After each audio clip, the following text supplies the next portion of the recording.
How to find a niche for your online business. Hey guys, welcome back to the YouTube channel. In this video, I'm going to be showing you how you can find a niche for your online business. So let's get into it. Now, we have to get started with some basic questions whenever you are looking to establish a business. And there are quite a few things that usually stop people from choosing the niche that they want. And I'm going to answer all the questions that you might have regarding niches. So, if we take a look at our business, I have this bag store over here. There are several different questions I had to think about before I started to set up this store. And the first question, most often than not, is usually money versus passion. So, should you follow the money or should you follow your passion? And before we get into whether or not you should go with money or passion, you need to better understand what a niche means. So, a niche basically means a broad category of content that you're going to create. So, whatever is going to be that specific category or defined topic is going to be your niche. Now,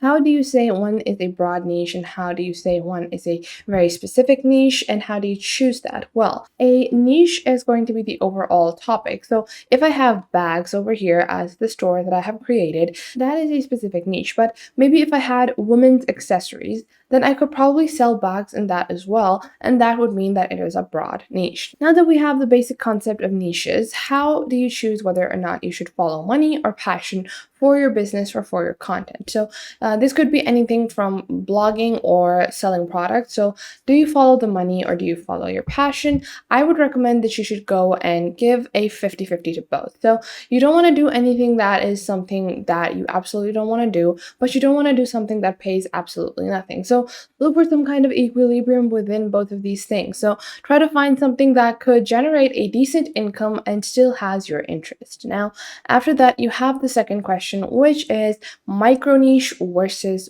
broad niche. So this is super important. Now, a micro niche might be bags or handbags, just a specific woman's bags, but a broad niche would be something along the lines of leather items or leather goods, where I could sell wallets, I could sell backpacks, I could sell keychains, I could sell wristlets. So there would be a lot more options. And this is a super specific niche. Should you go specific or should you go broad? A lot of people say go broad, you will have more options. But there's one thing I want you guys to think about before you choose a broad niche. It's that whether or not you can create items or expand into the sub niches of the niche that you select. So let's say, for example, that I select perfumes as the niche. Can I make travel-sized perfumes? Can I make body mists? Can I make deodorants? Can I make spray form deodorants as well? So these are the things that I would have to eventually create to expand my business. This is a rather specific niche, but if I go for something like beauty and skincare, so if I go for a niche like beauty and skincare, I can make anything from eyeshadows, lipsticks, perfumes, skincare, lotions, deodorants, hand washes, hand creams, and face washes. So all of these things lie within that category, and that is a very broad niche. So can I afford to actually create all the products within my broad niche? So many products. So you're going to have lots of products and lots of product categories. So can you afford that? Will you have the time, efforts, and resources to create a broad niche and then follow through with multiple expansions of that niche? So I recommend going and finding a balance depending on your budget as well. So for this, I really do recommend that you keep your budget in mind. Whatever is your budget is going to really determine whether or not you can go with a broad niche or a micro niche. For most beginner businesses where you don't have a lot of resources, where you don't have a lot of help or financial support, capital, you're not going to have human resources as well, I would recommend going with something like a micro niche or something that will have a simple and easy to grasp concept. Now, after that, if you do later on want to expand, you can convert into a broad niche later on. Now, after that, you have the next thing about your business niche is that your traffic value. So traffic is one of the most important things on any kind of business or any kind of website. And let's say if we go on to any of the SEO optimization sites like Empire Flippers, so you can buy and sell quality online businesses over here. So let's say we search for a niche which is going to be beauty, which is a very broad niche. You can select the monetization. So let's say we want it to be affiliate. Then we want to select the price range. So we're going to go down down to around $20,000. And then we're just going to click on find listings over here.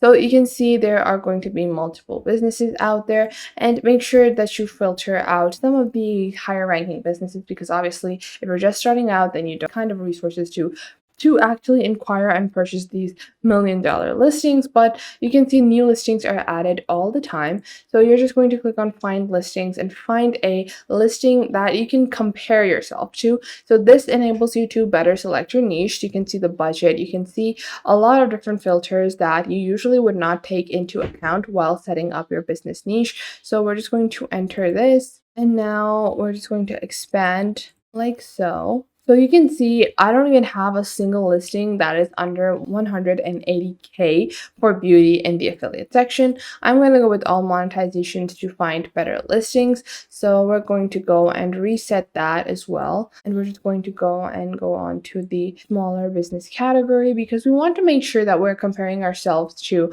a business that is comparable. You don't want to start comparing with big names like Amazon, because you cannot stand with them. Those are established businesses. They are far ahead of you. You cannot just initially try to compare your success with those businesses. So you need to understand the traffic value of your website, because traffic value basically means that if I go and create book, if I have something like technology, what is going to be my monthly net profit? What is going to be my monthly revenue?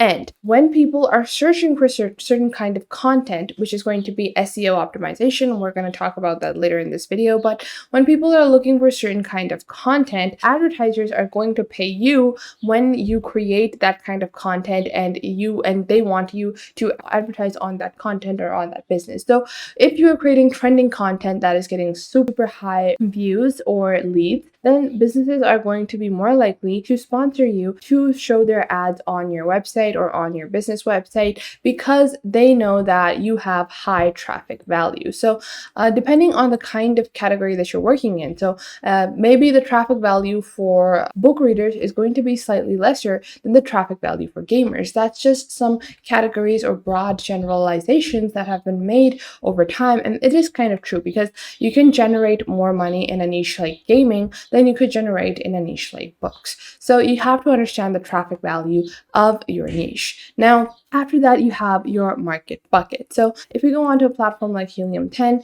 which is a keyword research tool, and you need to start finding the overall value or of the niche that you're selecting. So you can go into Helium 10 and you can go into the keyword research Cerebro. So you can go on over here and you can find a certain keyword like eyeshadow or lipstick. So if I search for lipstick over here in Amazon, or you can just search for Google, whatever you want, you can click on get keywords, or you can also click on get competitors, and you can get specific keywords that are going to be helpful for you to find a better keyword. So if we go on to tools and we go on to the magnet keyword research tool, we're going to enter lipstick, and now we are going to be shown different keywords that are related to our keyword. Now you need to find a keyword with a high search volume, a high search trend, because we're looking for things that are trending, which people are looking for, and this is going to be how you're going to optimize your listing on your business or on your niche.